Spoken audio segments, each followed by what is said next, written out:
আছে। আর এখন একটু আগে যে দিদি বলেন মানে ফুড টাচ বা বেড টাচ, তোমাদের আশেপাশেও ছেলে মেয়ে আরও আছে, তোমরা তো জানবে, তাদেরকেও বলবে কোনটা ফুড টাচ কোনটা বেড টাচ। ছোটো ছোটো বাচ্চাগুলো এখন ওটাতে শিকার হচ্ছে, তোমরা তো শুনছো মনে হয় রাইট। আর এখানে যতগুলো ছেলে আছে সবাইকে বলি, তোমাদের সঙ্গে মেয়েরাও কিন্তু এখানে পড়াশোনা করছে, তাদেরকে বোন হিসেবেও দেখবে সবসময়, যে তাদের সঙ্গে হাসতে হবে এবং প্রেম করতে হবে সেরকম ভাবো না, হ্যাঁ। আর সবাইকে সম্মান দিবে।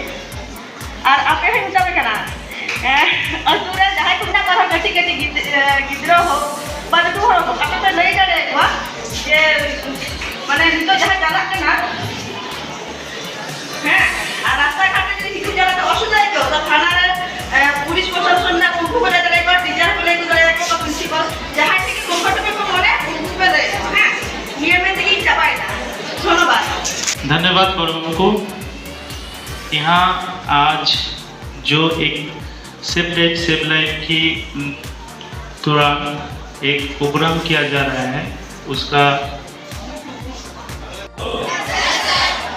কেউ কোনো কিছু দিলে, ফোন নাম্বার চাইলে বা কোনো জায়গায় দেখা করতে বললে সেগুলো নিজেরা সচেতন থাকবে, কারণ সেই জিনিসটা ভালো না।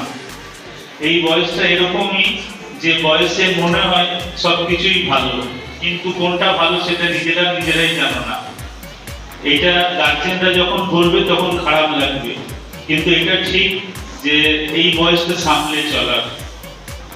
তো আমাদের পুলিশের তরফ থেকে যে অ্যাওয়ারনেস প্রোগ্রামগুলো আছে, যেমন সাইবার প্রোগ্রাম, সাইবার অ্যাওয়ারনেস, তারপরে ছোট ছোট বাচ্চা মেয়েরা যে চলে যায় বাড়িতে না বলে নিজের ভালোবাসা পছন্দের লোকের সাথে, সেগুলো ঠিক নয়, সেগুলোকে চেক করতে হবে, সেগুলো করা যাবে না।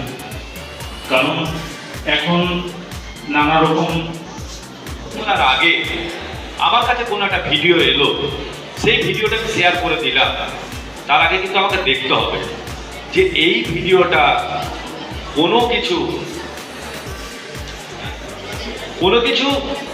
ক্ষতি হবে না তো সমাজে, এটা কিন্তু আমাদের মাথায় রাখতে হবে। এই সচেতনতার জন্যই আজকে নির্জা আইসি, রানীগঞ্জ আইসি, বিভিন্ন স্কুলে প্রাথমিক থেকে মাধ্যমিক সমস্ত স্কুলে ওনারা প্রোগ্রাম করছে। প্রাথমিক বাচ্চারা অনেক ছোট, তারা এতটা বোঝে না, তাদের হাতে অত মোবাইলও থাকে না, কিন্তু তোমাদের হাতে মোবাইল, তোমরা অনেকটা বড়, তোমরা কেউ ক্লাস 9, 10, 11, 12 পড়ছো, কিন্তু তোমাদের একটা দায়িত্ব আছে। কারণ শিক্ষক যেমন জাতির মেরুদণ্ড, শিক্ষার্থী সেরকম হচ্ছে সমাজের সবচেয়ে অমূল্য যে সম্পদ, অমূল্য যে রত্ন, সেই রত্ন হচ্ছে তোমরা। আজকে কেউ এখানে আছো, কেউ ভবিষ্যতে কেউ ডাক্তার হবে, কেউ ইঞ্জিনিয়ার হবে, কেউ লেখক হবে, কেউ সাহিত্যিক হবে, কে কত কিছু হতে, কে বলতে পারে। তো সেই তোমাদেরকে কিন্তু এখন ভাবনা, যে এখন এই বয়সটা কিন্তু অনেক কিছু ভাবার, অনেক কিছু করার সময়। এমন কিছু করো না যাতে তোমাদের ভবিষ্যতে কিছু, তোমাদের উপরে কোনো দাগ লাগে। সেই জন্যই শিবিরগুলো।